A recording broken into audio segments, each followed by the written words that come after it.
اعوذ باللہ من الشیطان الرجیم بسم اللہ الرحمن الرحیم الحمد للہ رب العالمین الرحمن الرحیم مالک یوم الدین صدق اللہ مولانا العظیم۔ مری سے لے کر کشمیر تک، کشمیر سے اسلام آباد، پھر سرگودا، پھر بکر اور بالخصوص راولپنڈی ڈویژن کی جملہ تنظیمات کے عہدیداران، میں سب کو خوش آمدید بھی کہتا ہوں، اور ہم اللہ رب العزت کی بارگاہ میں دعا گو ہیں کہ اللہ تعالیٰ آپ کا آن لائن تشریف فرما ہونا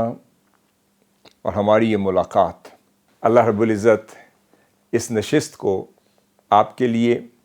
آپ کی جملہ تنظیمات کے لیے، تمام ڈویژنل ہیڈز، صدور، نگران، پھر ڈسٹرکٹس کے ہیڈز اور پھر تحصیلات کے ہیڈز، یونین کاؤنسلز کے ہیڈز اور صدور، اور پھر اگر یونٹ سطح پر بھی کوئی تنظیم بنی ہے، میں ان کے سربراہان اور عہدیداران کو بھی مبارکباد دیتا ہوں، اور دعا کرتے ہیں کہ اللہ تعالیٰ آپ کو اس تسلسل کو استقامت اور ثابت قدمی کے ساتھ لے کر چلنے اور اپنی منزل کی طرف بڑھنے کی توفیق عطا فرمائے۔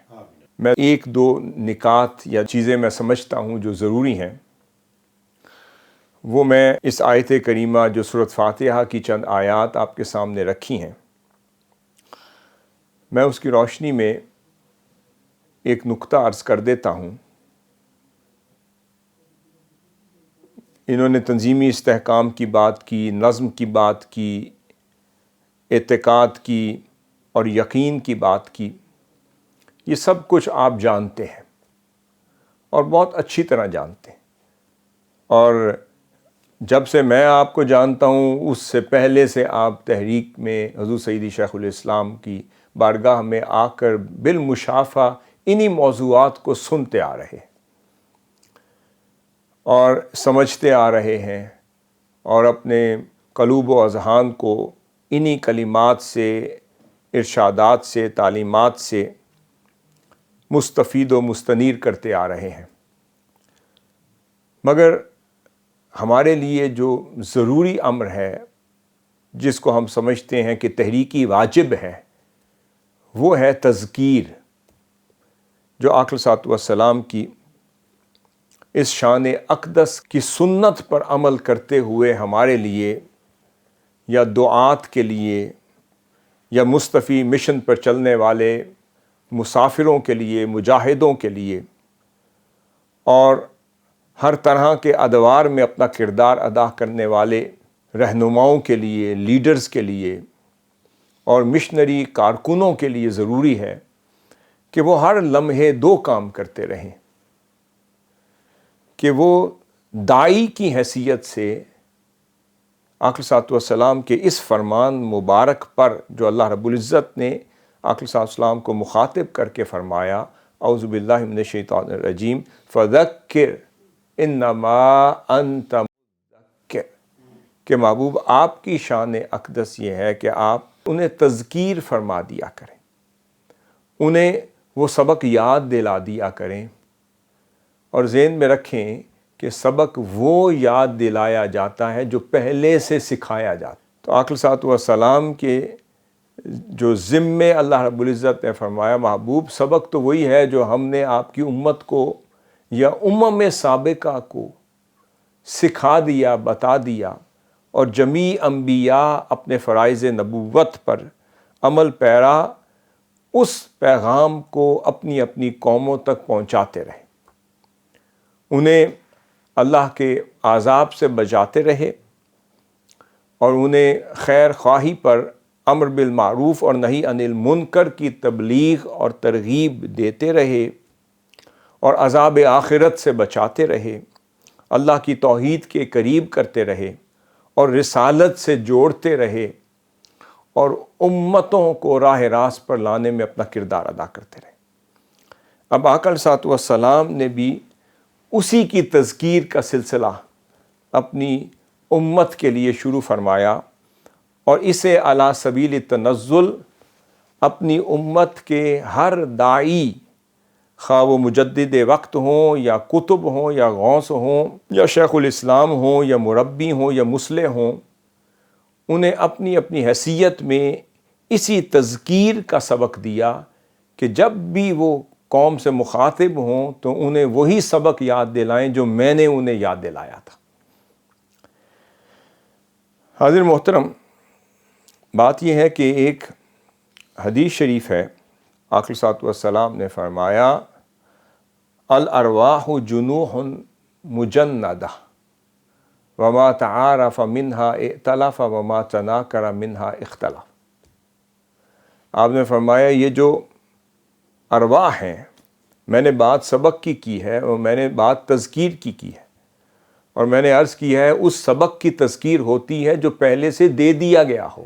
جو پڑھا دیا گیا ہو، جو سمجھا دیا گیا ہو۔ اسی صحبت کی تذکیر ہوتی ہے جو بہت پہلے دکھا دی گئی ہو، اور اسی منہج اور منہاج اور قربت کی تذکیر ہوتی ہے جو پہلے سے کوئی جانتا ہو، صرف بھول گیا ہو۔ اب میں اس سبق کی طرف آپ کو لے جا رہا ہوں، اس منظر کی طرف لے جا رہا ہوں، میں اس ماحول کی طرف لے جا رہا ہوں، میں اس دور کی طرف لے جا رہا ہوں، یا میں اس کالونی کی طرف لے جا رہا ہوں جو بہت پہلے ہزاروں لاکھوں کروڑوں سال پہلے عالم ارواح میں قائم کی گئی تھی۔ آقا صلی اللہ علیہ وسلم نے فرما دیا یہ جو روحیں ہیں جن کو آج تم عالم اجساد میں دیکھتے ہو، اس سے پہلے انہوں نے ایک بہت بڑا دور گزارا ہے،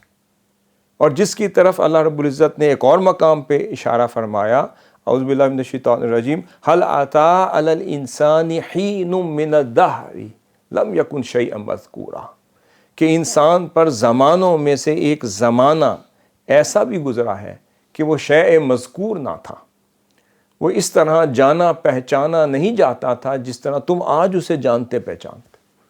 تو اشارہ اسی عالم ارواح کی اس کالونی کی طرف ہے جس کے لیے فرمایا کہ تم لوگ جتھوں کی شکل میں، گروہوں کی شکل میں، گروپس کی شکل میں، اجتماعیت میں ایک کالونی میں رہا کرتے تھے۔ اس کالونی کا نام تھا عالم ارواح، اور اس عالم ارواح میں جو روحیں آپس میں مل جل کر اجتماعیت میں رہا کرتی تھیں، ان میں سے جس روح نے جس کو پہچان لیا، عالم اجساد میں بھی اللہ نے انہیں جوڑ دیا، اور جو روح عالم ارواح میں ایک دوسرے کو نہ پہچان سکی، نہ قریب ہو سکی، نہ اس کی معرفت حاصل کر سکی، نہ اس کی پہچان حاصل کر سکی، نہ اس کی قربت میں آ سکی، نہ اس کے قریب آ سکی، تو عالم اجساد میں بھی آ کر اللہ رب العزت اس روح کو دور رکھے گا، وہ بھی محروم رہے گی۔ مطلب یہ کہ جو عالم ارواح میں جڑ گئے، اللہ رب العزت عالم اجساد میں بھی انہیں جوڑ دے گا، اور جو عالم ارواح میں ایک دوسرے کو نہ پہچان سکے، نہ جڑ سکے، تو عالم اجساد میں، عالم بشر میں، اور ہمارے اس عالم میں، اس دنیا میں بھی اللہ رب العزت انہیں ایک دوسرے سے بیگانہ رکھے گا، اور اللہ رب العزت انہیں منفصل رکھے گا، متصل نہیں ہونے دے گا، انہیں ایک دوسرے کی پہچان نہیں دے گا جن کو عالم ارواح میں پہچان نہ ملی ہو۔ اب یہاں ہمیں سمجھ آئی کہ یہ کوئی پوچھے کہ ہم آج منہاج القرآن کی چھتری تلے کیوں جڑ گئے، ہمیں اللہ رب العزت نے وَحَسُنَ أُولَئِكَ رَفِيقًا کا وہ حسن کیوں عطا کر دیا، اور اس حکم کے تحت حضور شیخ الاسلام نے ہمیں ٹائٹل رفاقت کا دے دیا، ہمیں رفیق بنا دیا، ہمیں ایک دوسرے کے ساتھ جوڑ دیا، ہمیں ایک دوسرے کی پہچان اور قربت میں ایسا مانوس کر دیا کہ آپ اس وقت آن لائن بیٹھے ہیں۔ میں ایک سوال کرتا ہوں کہ کوئی بھکر سے ہے، کوئی مری سے ہے، کوئی پنڈی سے ہے، کوئی پنڈ دادن خان سے ہے، کوئی کشمیر سے ہے، کوئی اسلام آباد سے ہے، اور کوئی اٹک سے ہے، کوئی جہلم سے ہے، کوئی چکوال سے ہے، کوئی تلا گنگ سے ہے، کوئی راول پنڈی سے ہے، اور کوئی خوشاب سے ہے، کوئی بھکر سے ہے، کوئی میاں والی سے ہے۔ اب میرا سوال یہ ہے کہ آپ لوگ وہاں سے ہیں جہاں کی مسافتیں سینکڑوں میلوں پر محیط ہیں، اور اسی طرح کچھ آپ کے بھائی اور بہنیں ایسی ہیں جو امریکہ میں ہیں، کوئی کینیڈا میں ہیں، کوئی ساؤتھ افریقہ میں ہیں، اور کوئی فار ایسٹ میں ہے، کوئی جاپان کی ویلی میں ہے، اور کوئی ساؤتھ افریقہ کے ڈربن کے شہر میں ہے، اور ابھی آپ کا ایک بھائی، مسلمان بھائی، نو مسلم، وہ یوگینڈا سے آئے اور اللہ نے انہیں توفیق دی کہ حضور سیدی شیخ الاسلام کے وہ خوبصورت انگلش میں کلپس سنتے رہے، اور وہ یوگینڈا کے چرچ کے پریسٹ تھے، اور ان کے مشنری اسکول کے وہ ٹیچر تھے، اور وہ یوگینڈا کی سرزمین پہ بیٹھ کر حضور شیخ الاسلام کے اس رس گھولتی ہوئی آواز نے ان کی کیفیت کو بدلا، اور وہ مذہب بھی کوئی اور تھا، دین بھی کوئی اور تھا، وہ بدل کے صرف مسلمان نہیں ہوا، منہاج القرآن میں شامل ہو گیا، اور پھر ادھر منہاج القرآن کی صحبت اور قربت میں 10 دن گزارے اور سبق سیکھا، کریکولم پڑھا، اور یہاں سے صندوق بھر کر حضور شیخ الاسلام کی کتابیں لے کر یوگینڈا چلا گیا، اور یہ عہد وفا کر کے گیا کہ میں وہاں پر اپنے جتنے کولیگز پریسٹ ہیں، میں انہیں بھی اسی طرح اسی مشن پہ، اسی منہاج پہ لاؤں گا، اور جو سینکڑوں سٹوڈنٹس جنہیں میں دن رات پڑھاتا ہوں انہیں بھی اسی منہاج پہ لاؤں گا، اسی رفاقت سے جوڑوں۔ اب سوال یہ پیدا ہوتا ہے کہ کہاں وہ یوگنڈا، کہاں آپ، کہاں پاکستان، کہاں منہاج القرآن 365 ایم ماڈل ٹاؤن، اور کہاں وہ، اور کہاں، مگر اللہ رب العزت وہ ادھر والے کو ادھر جوڑ دیتا ہے، ادھر والے کو ادھر جوڑ دیتا ہے، اور سب کو منہاج القرآن کی چھتری میں جمع کر رہا ہے، اور ایک ہی رفاقت سے جوڑ رہا ہے۔ اور پھر جب وہ ایک دوسرے کو دیکھتے ہیں، یہ نہیں لگتا کہ یہ کوئی بیگانہ ہے۔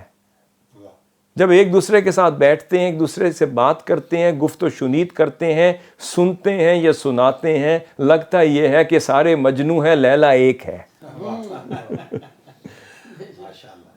لگتا یہ ہے کہ یہ سارے مجنوں کسی ایک لیلا کے ہیں، اور اس لیلا کا نام منہاج القرآن اور شیخ الاسلام ہے۔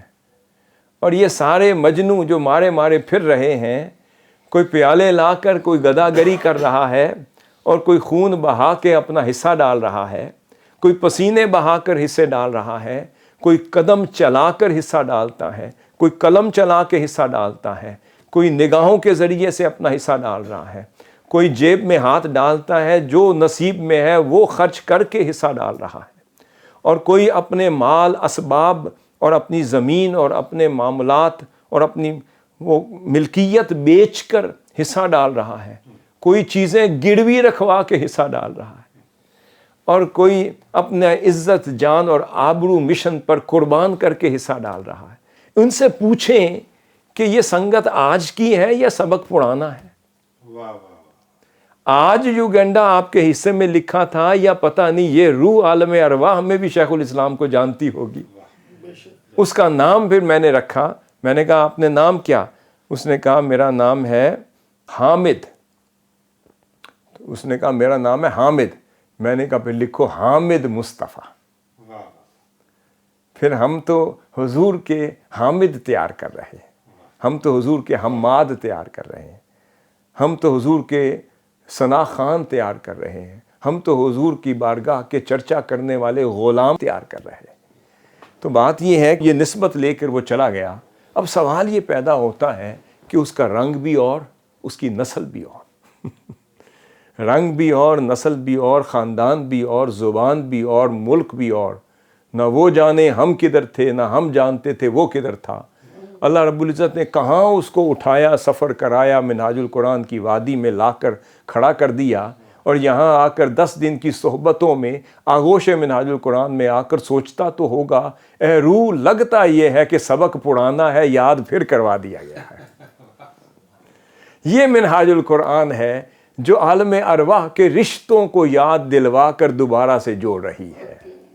جو آپ عالم ارواح میں کالونیز میں رہا کرتے تھے، خدا کی توحید کی جام پیا کرتے تھے، قربت کی پکوان کھایا کرتے تھے، اللہ کی صحبت میں رہا کرتے تھے، معیت کے مزے لیتے تھے، وہاں پر پھر عالم ارواح کی فضاؤں میں گم ہو جایا کرتے تھے، اور پھر روحانی غذاؤں میں پلا کرتے تھے، اور عرفانی صداؤں کو اور نداؤں کو سنا کرتے تھے۔ تو اللہ رب العزت نے سرکرم یہ کیا کہ جام کیا ہے، کہ جام وہی ہے مگر پیالے بدل بدل کے دے رہا ہے۔ تو اللہ نے اسی جام کو آج کے موجودہ دور کے پیالے کے اعتبار سے ڈال کر ہمیں پلا دیا. اور یہ ہے منہاج القرآن کی وہ قربت کہ یہ روحیں لگتا یہ ہے کہ وہاں بھی منہاج القرآن والے جو آج 10 سال بعد منہاج القرآن میں کوئی آ رہا ہے، کوئی 20 سال پہلے سے ہے، کوئی 10 سال پہلے سے ہے، نئے رفقا. اب جو نیا رفیق 2024 میں بنے گا تو اس کا مطلب اس کی قسمت میں 2024 لکھا ہوا ہے، مگر قصہ بہت پرانا ہے. اس کی قسمت میں ملاپ آج لکھا ہے مگر بات بہت پرانی ہے. وہ سلسلہ بہت پرانا ہے، وہ اس کی پہچان تو بہت پرانی ہے. وہ عالم ارواح میں ہو سکتا ہے دور کی کالونی میں رہتا ہوگا، اس لیے بعد میں جا کے آیا ہے. کوئی عالم ارواح میں قریب کی کالونی میں رہتا تھا جو 80s میں آ گیا، جو اور قریب رہتا ہوگا جو 70s میں جڑ گیا، جو اور قریب میں رہتا ہوگا جو حضور شیخ الاسلام کے محاذ حریت میں جڑ گیا، جو اور قریب رہتا ہوگا جو میرے چچا جان محمد جاوید رحمۃ اللہ علیہ، اگر وہ تھے تو وہ اس وقت قبلہ حضور کے لیے جان دینے کے لیے عہد کر کے اپنی ڈائری میں لکھ گئے، تو پھر ان کا نام تو پھر کوئی 70s میں 60s میں لکھ دیا گیا ہوگا. تو بات یہ ہے کہ جتنی قربت عالم ارواح میں تھی، میں تو یہ سمجھا اتنا قریب زمانہ اللہ نے یہاں دے دیا. جتنا دور وہ وہاں رہتا تھا پر جانتا تھا پہچانتا تھا، اتنا بعد میں زمانے میں اس کا منہاج القرآن میں رہنا لکھ دیا گیا. آپ لوگ خوش قسمت ہیں کہ اللہ تعالیٰ نے آپ کو اپنی جاگتی آنکھوں کے ساتھ اور اپنے قلوب و اذہان کی زندگی کے ساتھ اور اپنے ظاہر اور باطن کی بصیرت اور بصارت کے ساتھ اور اپنی طاقت جسم کے ساتھ اور اپنی عمر میں اللہ رب العزت منہاج القرآن کی صحبت دکھا دی، حضور شیخ الاسلام کا دیدار کروا دی، اور آقا صلی اللہ علیہ وسلم کے اس دور کے مجدد وقت کی صحبت، معیت اور ان کی آغوش میں چھتری تلے وہ سفر آپ کی قسمت میں لکھ دیا. اس کا مطلب آپ خوش قسمت ہیں کہ آپ اور آپ کے آنے والی نسلیں اور اولادیں، اور کون سی نسل، وہ کون سی خوش قسمت ہوگی جس میں بیج اسی کی محبت کا ہوگا، اور جو سیدنا عیسیٰ علیہ السلام اور امام مہدی علیہ السلام کے قافلے میں شریک ہو کر جہاد کر رہے ہوں. بات یہ ہے کہ منہاج القرآن ایک نعمت ہے، اور رفاقت جو ہے یہ آج کی نہیں، یہ پرانی بات ہے. اللہ رب العزت نے ہمیں اسی طرح جوڑ دیا جیسے ہم وہاں جڑے ہوئے رہا کرتے تھے. آپ لوگ خوش قسمت ہیں کہ اللہ تعالیٰ نے آپ کو یہ صحبت سنگت دی ہے، اور آن ٹاپ آف دیٹ آپ کو یہ بھی ذمہ داری دے دی ہے کہ صرف خود نہیں، جو بچھڑے ہوئے ہیں انہیں بھی جوڑنا ہے، جو ابھی آئے نہیں انہیں بھی بھولا ہوا سبق یاد دلانا ہے، تذکیر کرنی ہے، احیاء کرنا ہے، لوگوں کو سبق یاد دلانا ہے. یہ جو مراکز علم حضور سیدی شیخ الاسلام نے فرمایا ہے، اس کا مقصد کیا ہے؟ صرف نئے انداز سے اس پرانی فکر کو نئے قالب میں ڈال کر اور ڈھال کر آپ نے اس سوئے ہوئے کو جگانا ہے، اس کے شعور کو جگا کر وہی بھولا ہوا سبق یاد دلانا ہے، اور فذکر انما انت مذکر پر عمل پیرا ہوتے ہوئے، داعی بنتے ہوئے اسے واپس اپنے منہج اور منہاج پہ لانا. یہ ہے آپ کی ڈیوٹی. اب جتنی سرعت سے اور مستعدی سے آپ کام کر لیں گے تو جلدی اپنے بھائیوں کو شامل کرتے چلے جائیں گے. نصیب میں شاید لکھا ہے تو وہ آ جائے گا، آپ نے صرف اس تک پہنچنا ہے،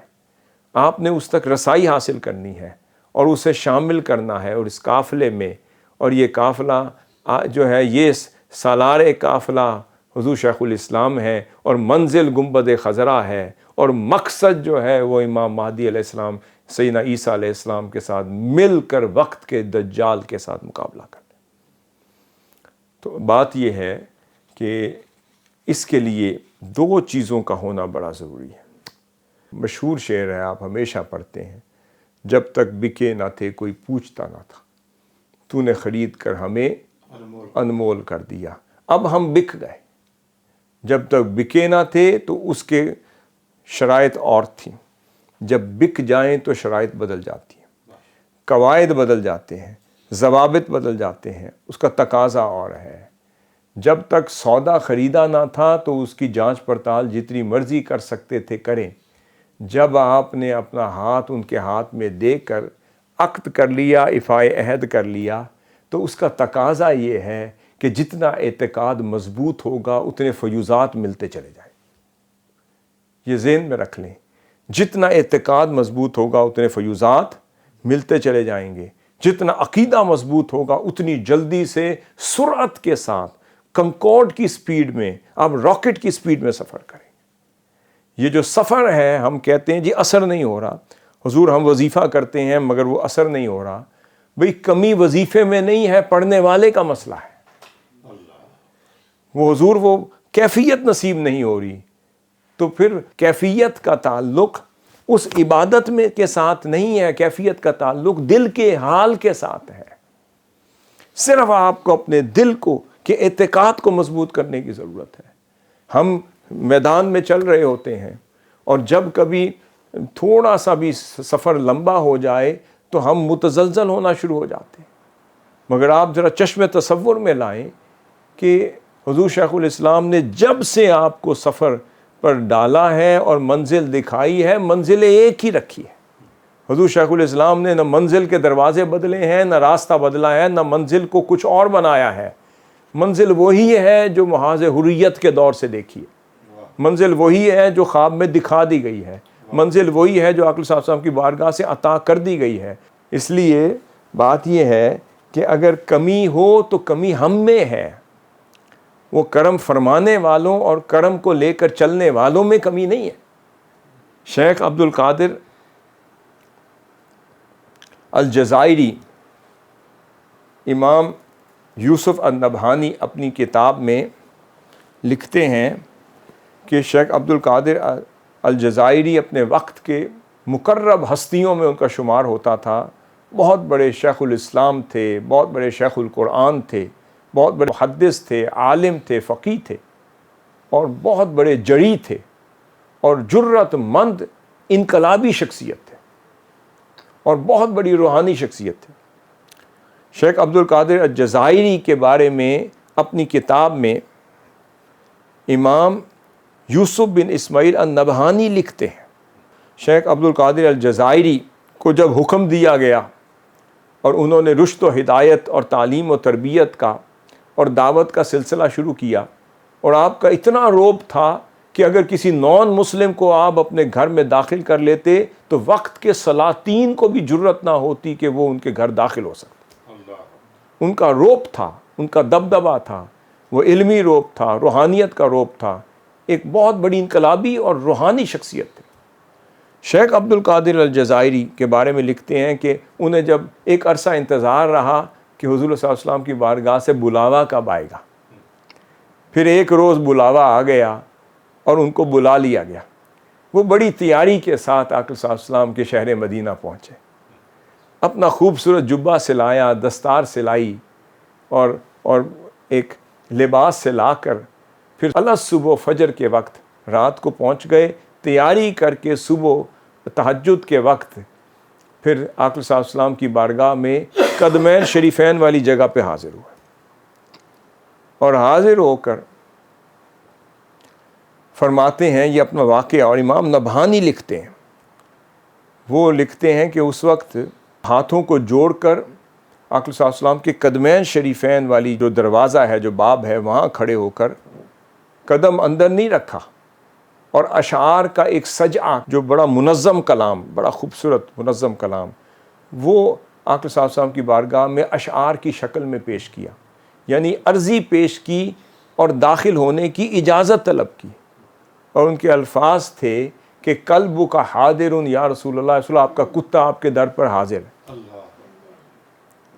نظرتم من کا تکفینی، آپ کی بارگاہ کی ایک نظر کرم میرے لیے کافی ہوگی. اور پھر سجعہ تھا اور الفاظ تھے اور اشعار تھے، اور وہ بولتے جا رہے تھے بڑے خوبصورت ردم میں، اور آنکھوں سے آنسو چھم چھم برستے جا رہے تھے.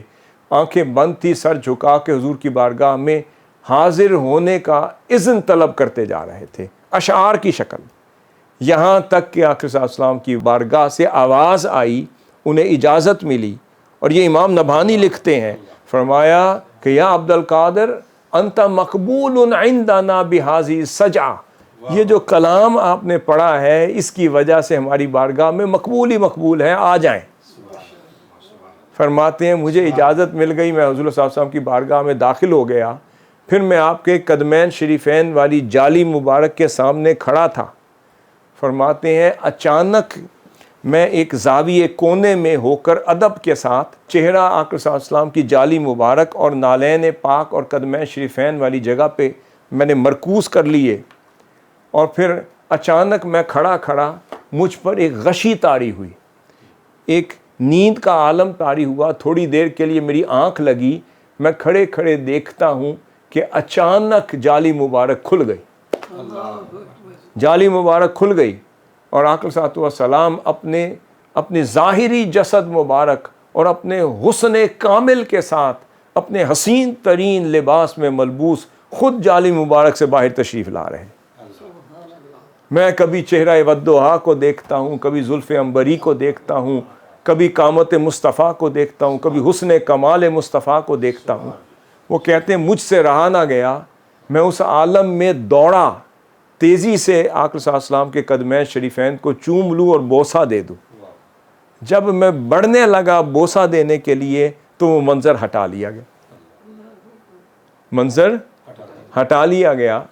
اور پھر اسی وقت میرے دل میں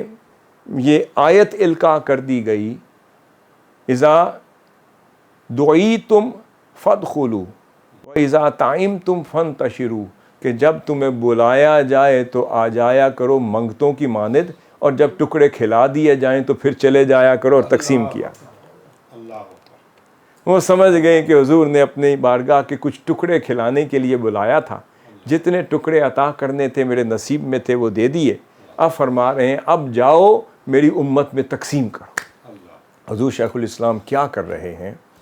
حضور غوث پاک رضی اللہ تعالیٰ عنہ فرماتے ہیں کہ ایک روز آپ کے صاحبزادے سیدنا عبد الرزاق، جہاں سے رزاقی سلسلہ شروع ہوا، انہوں نے جب اپنے تفسیر، حدیث اور فنون میں دسترست حاصل کر لی اور فاضل ہو گئے اور عالم بن گئے،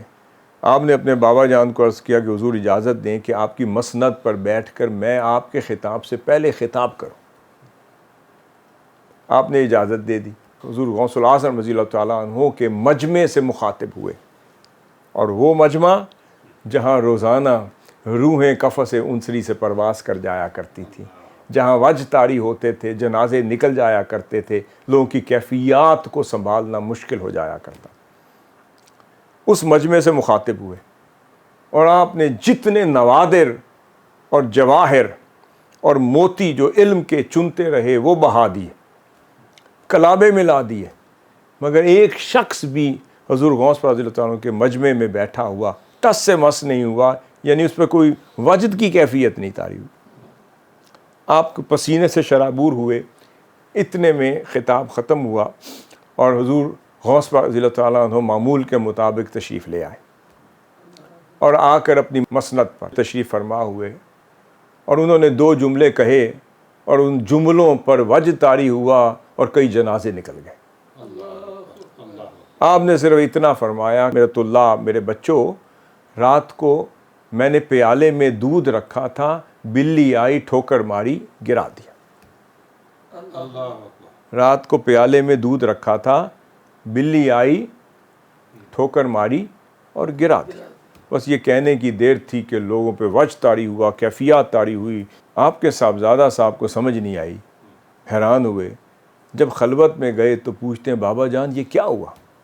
میں نے وہی علم جو آپ کی بارگاہ سے سیکھا، آپ کے مدرسے میں سے سیکھا، یہاں کے اساتذہ سے سیکھتا رہا، میں نے بھی وہی علم بہایا، مگر ٹس سے مس کوئی نہ ہوا۔ آپ نے دو جملے بولے، جنازے اٹھ گئے۔ یہ کیا ہے؟ فرمایا بیٹے بعد میں سمجھ آئے گی، یہ ہے تاثیر۔ یہ جو بات دل سے نکلتی ہے وہ دل کو ٹھوکر مارتی ہے، اور دل کو چیرتی ہوئی اس کے فہم اور ادراک کے دریچوں سے گزرتی ہوئی اس کو اپنے مقام تک لے جاتی ہے۔ اب اس کی شرح جو وہاں تو نہیں بیان ہوئی، پھر میں نے سوچا کہ اس کا مطلب کیا ہو سکتا ہے، تو اللہ اسی بارگاہ کی خیرات کے صدقے سے ذہن میں یہ شرح آ گئی، اور شرح یہ کہ بیسیکلی جو دودھ ہے وہ کیا ہے؟ وہ نور الہی کا استعارہ ہے۔ دودھ نور الہی کا استعارہ ہے، وہ علم ہے، وہ عرفان ہے، وہ معرفت ہے، وہ اللہ کی عطا ہے، اللہ کی خیرات ہے اور اللہ کی نعمت ہے۔ اللہ کی عطا کردہ نعمت کا استعارہ دودھ تھا۔ آپ نے فرمایا رات کو اگر کوئی اللہ نعمت دے دے، خواہ وہ علم کی شکل میں ہو، خواہ وہ عبادت کی شکل میں ہو، خواہ وہ قربت کی شکل میں ہو، خواہ وہ ریاضت کی شکل میں ہو، خواہ وہ عہدے کی شکل میں ہو، خواہ وہ توفیق کی شکل میں ہو، خواہ وہ کسی نسبت کی شکل میں، جب وہ اللہ اپنی توفیق دے دے، نعمت دے دے، تو فرمایا اگر نعمت کو پیالے میں نے رکھ دیا اور ڈھانپنا بھول گیا، بھائی پیالے میں رکھو تو پیالے کو ڈھانپنا بھی سیکھو، وہ میں ڈھانپنا بھول گیا، ایسے ہی میں نے چھوڑ دیا، میں نے محسوس نہیں کیا کہ اس نعمت کو خطرہ بھی ہے، میں نے اس کو وہ کھلے پیالے میں نعمت ڈال کے چھوڑ دی، اور وہ حیوان المفترس، بلی کا مطلب یہ ہے حیوان المفترس، چیر پھاڑ کرنے والا جانور، پتہ چلا اس سے مراد نفس ہے اور شیطان ہے۔ تو وہ نفس اور شیطان نے ایسا حملہ کیا کہ اس کھلے پیالے میں پڑی ہوئی نعمت کو ٹھوکر مار کے گرا دیا۔ اب اللہ رب العزت جو نعمت اتارتا ہے اللہ اپنے بندے کے قلب میں، قلب وہی دل جو ہے وہ پیالہ ہے، جب اللہ اس میں نعمت اتارتا ہے، خواہ وہ علم ہو، خواہ وہ عرفان ہو، زہد ہو، ورع ہو، تقوی ہو، قربت ہو، معرفت ہو، وہ ایک دفعہ اتارتا ہے۔ اگر شیطان قابض آ گیا، غالب ہو گیا، ٹھوکر ماری، پیالے سے گری ہوئی نعمت پھر اللہ دوبارہ نہیں دیتا۔ فرمانا یہ چاہ رہے تھے کہ اے میرے مریدو، اے میرے طلاب، یہ سمجھ لو کہ اللہ ایک دفعہ نعمت دیتا ہے، اگر حفاظت نہ کر سکے اور کسی نے ٹھوکر مار کے گرا دیا، اللہ اس ظرف میں دوبارہ اپنی نعمت نہیں ڈالتا۔ ایک دفعہ نعمت ملتی ہے، آپ خوش قسمت ہیں، منہاج القرآن کی معرفت کی نعمت ملی، منہاج القرآن، قرآن کی معرفت مصطفیٰ ملی، معرفت ادب مصطفیٰ، معرفت ناموس مصطفیٰ، معرفت نسبت مصطفیٰ، معرفت توقیر مصطفیٰ، معرفت تعزیر مصطفیٰ اور معرفت توصیف مصطفیٰ ملی ہے۔ پھر قرآن کی نعمت، صاحب قرآن کی نعمت ملی ہے، پھر علم کی نعمت ملی ہے، پھر ادب کی نعمت ملی ہے، پھر اخلاق کی نعمت ملی ہے، پھر خدمت انسانیت کی نعمت ملی ہے، اور پھر علم کی نعمت ملی ہے، تعلق باللہ بھی ملا ہے، تعلق بالرسول بھی ملا ہے، بالقرآن بھی ملا ہے، اور بالآداب بھی ملا ہے، بالعلم بھی ملا ہے، بالخدمت الانسانیہ بھی ملا ہے۔ اب آپ پہ منحصر ہے کہ پیالے کو ڈھانپنے کا مطلب یہ ہے کہ اس کی حفاظت کا اہتمام بھی کریں۔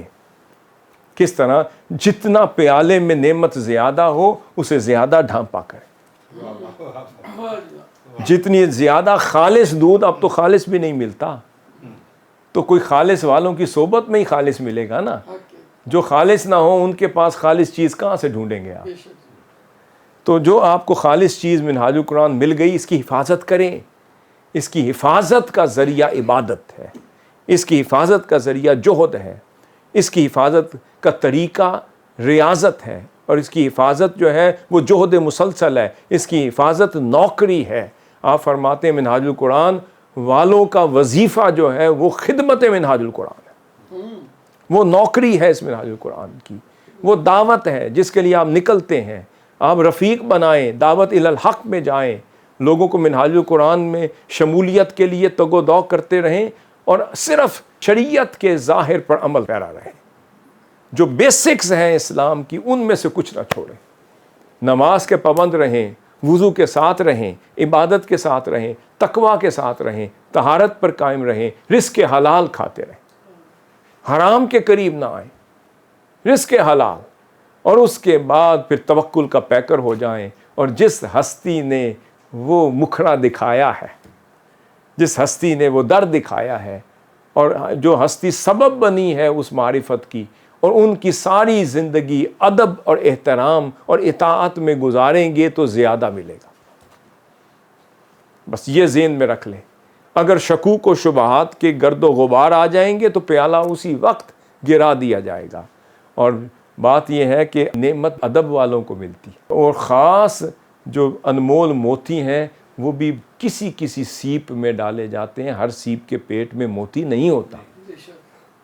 اور وہ سیپ بھی ہزاروں لاکھوں میں سے کوئی ایک چنا جاتا ہے جس میں اللہ تعالیٰ موتی اس کے پیٹ میں منتقل کروا دے۔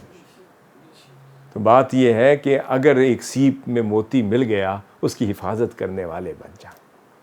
یہ منہاج القرآن، یہ نعمت ان کو ملتی ہے جو نعمت کے حقدار ہیں اور جو نعمت کی حفاظت کرنا جانتے ہیں، اور اس کی حفاظت جو ہے وہ عبادت، ریاضت، تقوی، اخلاص اور نیت صادقہ ہے۔ اگر کہیں گدلا پن آ گیا تو یہ نعمت چلی جائے گی۔ یہ سوال کیا تھا نا کہ اس کی حفاظت کیسے کرنی ہے،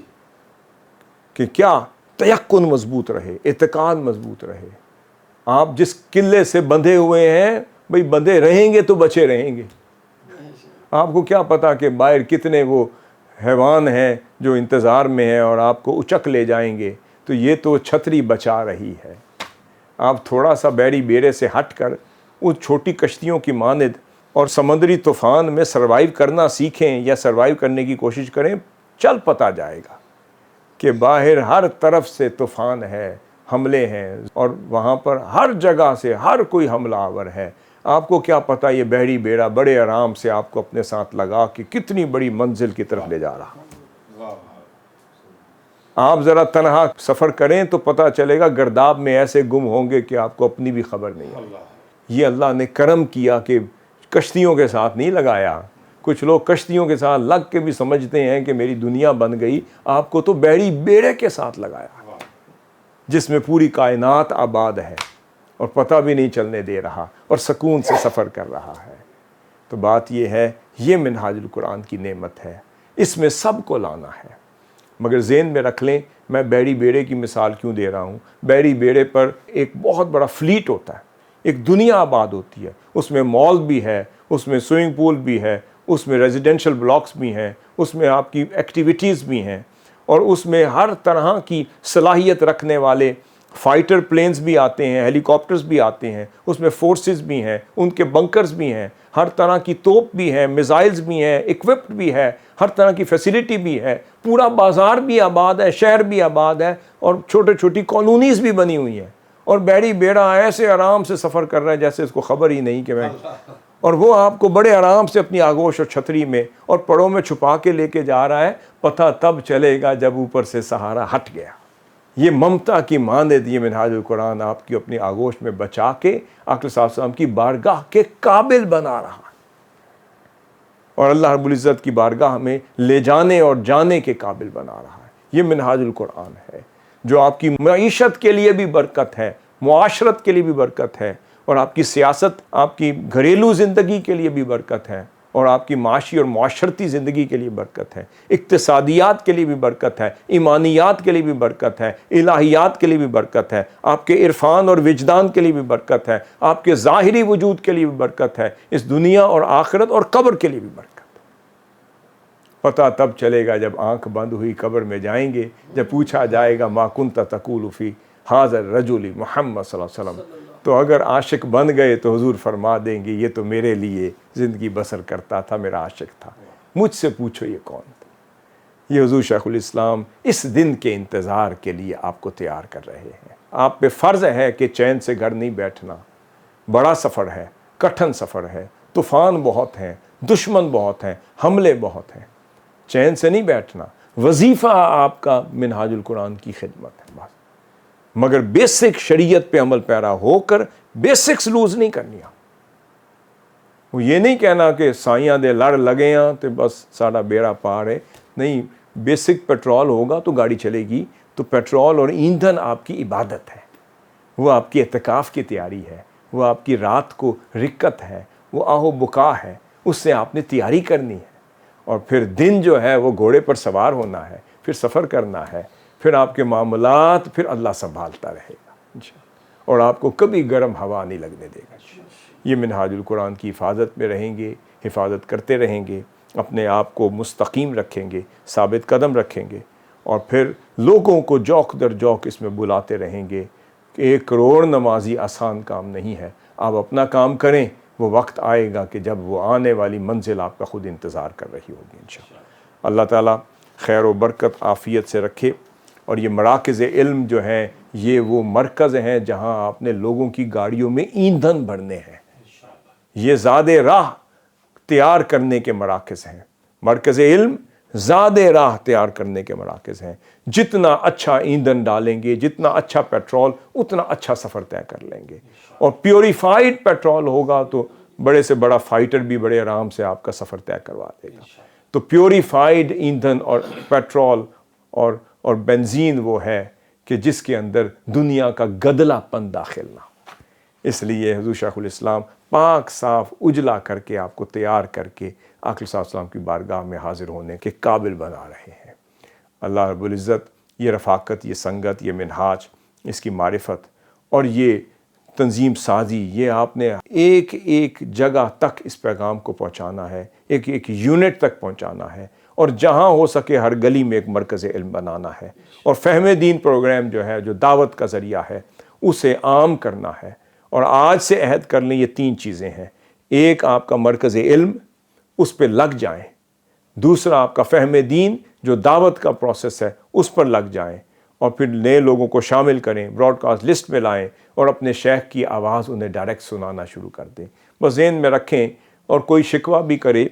اور کوئی چوں چاں کرے تو اسے اپنا یوسف دکھا دے، وہ خود ہی ٹھیک ہو جائے۔ تو پریشان ہونے کی ضرورت نہیں۔ کوئی بحث کرے، وہ باسا کرے، اس نے کہا جی یہ بن دیکھے کا سودا ہے، تمہیں دکھا دیتے، ہمارا بن دیکھے کا سودا ہے، تمہیں دکھا دیتے ہیں، تو ہم نے 10 درہم میں لیا تھا، تمہیں 10,000 میں لینا پڑے گا۔ مگر یہ ہے کہ منزل یہی ہے، اسی پہ لوگوں کو گامزن کریں۔ اور تیسری چیز، گوشہ درود کو عام کریں، اور ممبر سازی کی مہم اور رفاقت سازی کی مہم کو تیز کریں، اور یہی ذہن میں رہے کہ جیسے میں رفیق بنا، ایسے نئے لوگوں کو بھی جو پرانا رشتہ ہے انہیں دوبارہ جوڑنا ہے، اور اس منہاج میں شریک کرنا ہے، اور 1 کروڑ نمازی کی تیاری کرنی ہے۔ اللہ تعالیٰ آپ کا حامی ناصر ہو، برکتیں دے، قبول فرمائے، اور آپ کے پورے زون کو، آپ کے تمام ڈسٹرکٹس کو، تحصیلات کو، ڈویژنس کو اللہ تعالیٰ کامیابی اور کامرانی سے بہرہ بر فرمائے۔ وما علینا الا البلاغ المبین۔